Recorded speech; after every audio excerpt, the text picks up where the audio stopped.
আমি হলাম ঘড়ি, আমি সবাইকে সময় দেখাই। আর আমি হলাম স্মার্ট ওয়াচ। তোর আগে আমি আবিষ্কার হয়েছি। তাতে কি হয়েছে? আমি পরে আবিষ্কার হলেও আমার গুরুত্বই সবচেয়ে বেশি। তোর গুরুত্ব বেশি না ছাই? কারণ আমি প্রত্যেকের ঘরেই থাকি। তুই কি সবার ঘরে থাকিস? মানে হ্যাঁ, থাকি।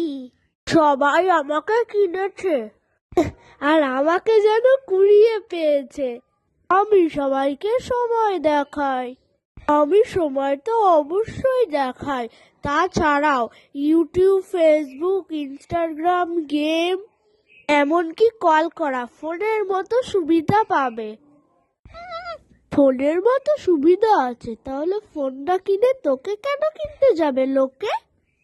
কারণ ফোন কিনতে গেলেই 10,000, 20,000, আর আমাকে মাত্র 1-2 হাজারেই পেয়ে যাবে। তুই সময় দেখালেও বাচ্চারা পড়তে যাওয়ার সময়, স্কুলে যাওয়ার সময় আমার ঘড়িতেই সময় দেখে। তাহলে জিতলাম আমি? না, আমি। তোমরা কি দেখছো? সাবস্ক্রাইব করো আর তোমরাই কমেন্টে বলো কে জিতলো।